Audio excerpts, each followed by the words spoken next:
నిన్ను స్తుతించకుండా. నీకు కూడా ఉంది యేసయ్య చేతులతో కట్టిన ఇల్లు. ఇక్కడ అద్దె ఇల్లా ఉంది, అక్కడ ఆయన చిత్తమైతే ఇక్కడ కూడా సొంత ఇల్లు ఇస్తాడు. ఇవ్వడనేం లేదు, ఇస్తాడు. ఇవ్వకపోయినా ఈ భూమి మీద ఎవడు కట్టలేని ఇల్లు అక్కడ నీకు పర్మనెంట్గా ఉంది. ఆయనే అన్నాడు, నాకేం తెలుసు, యోహాను 14:1 ఆయనే చెప్పాడు, నా తండ్రి అంటే అనేక నివాసాలు కలవని, మీకు కూడా ఏర్పాటు చేయడానికి వెళ్తున్నాను అన్నాడు. మరి నేనైతే నమ్ముతున్నాను, మరి నాకు ఒకటి ఇస్తాడని. మీరు మరి అరే ఇప్పుడున్న ముఖ్యమంత్రి ఇస్తాడంటే నమ్మినప్పుడు ఈ ముఖ్యమంత్రులందరికీ ఆ పెద్ద రాజు అయితే ఆయన ఎవడు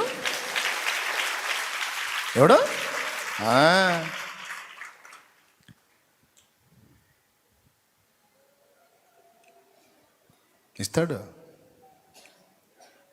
ఇప్పుడు చాలా సంవత్సరాల నుంచి ఇక్కడ ఈ మూల ఇల్లు కడుతున్నారు. మరి ఇది తాజ్మహల్ కోటలా కడతా ఉన్నారు. మరి ఎన్ని సంవత్సరాలు కడతారు, ఎప్పుడు ఇస్తారు, కానీ మొత్తానికి అది ఇత్తే చూద్దామని చూస్తున్నాను నేను, కానీ అది ఇట్లా మరి ఎప్పటికీ. నాకు మళ్ళీ ఎలక్షన్కి ఇస్తారో ఏం పాడో తెలీదు. దేవునికి స్తోత్రం. మొత్తాన్ని కడతానే ఉన్నారు గత 5-6 సంవత్సరాలుగా. ఇస్తారని అనుకుంటున్నాను. మరి ఈ చిన్న ఇయ్యకపోయినా పునాదులు గల ఆ పట్టణంలో నీకు నాకు ఒక స్థిర నివాసం. నీతోనే నా నివాసము నిత్యము ఆనందమే. ఇప్పుడు చెప్పండి, మొట్టమొదటిది సమస్యకు కారణాలు, రెండవది సమస్యకు పరిష్కారం. ఎవరు? దేవుడే. మూడవది ఏం చేయాలి? పరిష్కరించగల దేవుని కదిలించటం, ఆయన సన్నిధిలో కాచుకోవటం.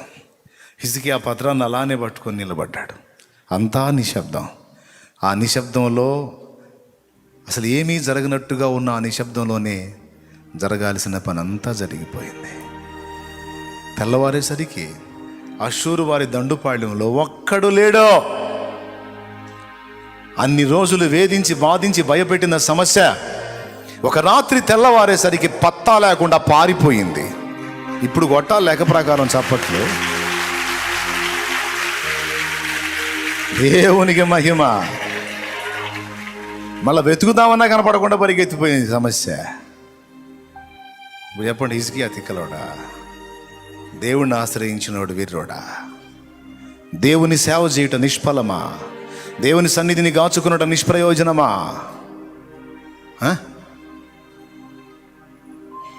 కదిలిపోతాయి రాజ్యాలే. కదిలిస్తాడు నీ కోసం ఆయన. చేస్తాడు ఎంతటి కార్యమైన నీ కొరకు ఆయన. నమ్మాలి. కదిలిస్తాడు నీ కొరకు. విశ్వసించాలి. దుఃఖముఖాన్ని వదిలేయాలి. ప్రభునందు ఆనందించడం నేర్చుకోవాలి. దేవుని బిడ్డ ముఖంలో చెరగని చిరునవ్వు ఎప్పుడు నాట్యం ఆడాలి. ఏడవాలి, కన్నీరు కార్చాలి. కానీ ఆయన సన్నిధిలో కనపడ్డ మనిషి దగ్గర ఏడవటం కాదు. మనుషుల ముందు హ్యాపీ.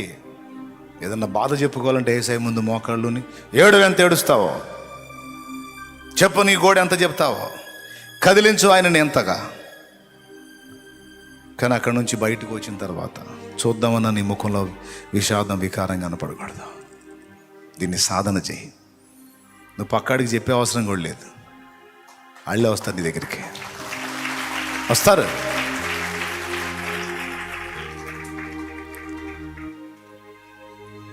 అరే సంతూర్ సబ్బు ఒంటికి రాసుకుంటేనే మీ వయసును అసలు కనపడట్లేదు, మీ చర్మం అనుకుంటా. ఒక ఆమె వచ్చింది కదా, దేవుని స్తోత్రం. హల్లెలూయా. మమ్మీ అని పాప పరిగెత్తుకుంటూ రాగానే ఒక పక్కన చూసాము వచ్చి, అసలు మీ వయసు, అరే మమ్మీ అది ఏంటిది, అసలు మీ బాధను అసలు కనపడట్లేదు, మీ నవ్వు అనుకుంటా. వయసును కనపడట్లేదు, చర్మం అన్నట్టుగా అన్యజనులు రావాలి. నీ ముఖంలో ఉన్న ఆనందం, నీ మాటల్లో ఉన్నటువంటి విశ్వాసం, నీవు చూపిస్తున్నటువంటి దైవిక ప్రేమ, నీ మనసులో వ్యక్తమవుతున్న ధైర్యం, నీ మాటల్లో ఉన్న ధైర్యం, నీలో కనపడుతున్న నిబ్బరం, నీ ముఖంలో కనపడుతున్న కాంతి, నీవు నమ్మిన దేవుడు ఎంత గొప్పవాడై ఉంటేనో అంత నిశ్చయత. కనుక నేను కూడా వస్తాను నీతో పాటు చర్చికి అనాలి.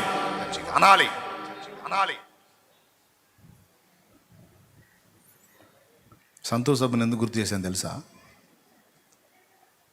ఏమని చూసి ఇంకొక ఇద్దరు పరిగెత్తుకుంటూ వస్తారు. ఈమె దేహాన్ని చూసి, మన ముఖాన్ని చూసి రావాలి. సబ్బు రాసుకుంటే కాదు, యేసయ్య వాక్యాన్ని బట్టి, యేసయ్య మీద విశ్వాసాన్ని బట్టి ధైర్యం తెచ్చుకుంటాం. చెప్పండి, ప్రభునందు ఏడవండి, మళ్ళీ ఏడవండి అన్నాడు. సంతోషించు, దుఃఖపట్టమానే, నా యేసయ్య దగ్గరికి వచ్చావు. సమాధానం నీకు, సమృద్ధి జీవం నీకు, విజయం నీకు. ఓటమి లేదు. ఇప్పుడు ఓటమిగా కనపడుతున్నవన్నీ నీ విజయాలే. అంతే, అదంతే, అదంతే, అంతే అంతే అంతే అంతే అంతే. నువ్వు ఎన్నన్ను అనుకో, ఇప్పుడు నేను చెప్పింది నీకు నచ్చకపోని, అర్థం అవనే కాకపోని, ఒకనాటికి మాత్రం ఈ మాటలు నీకు ఖచ్చితంగా గుర్తొస్తాయి. ఆ రోజు అన్న ద్వారా దేవుడు నాతో మాట్లాడి ఇలా అంటుంటే ఏమేమో అనుకున్నాను నేను, కానీ అవన్నీ నిజమే అని నువ్వు చెప్పు. దినం ఒకటి ఖచ్చితంగా రాబోతుంది.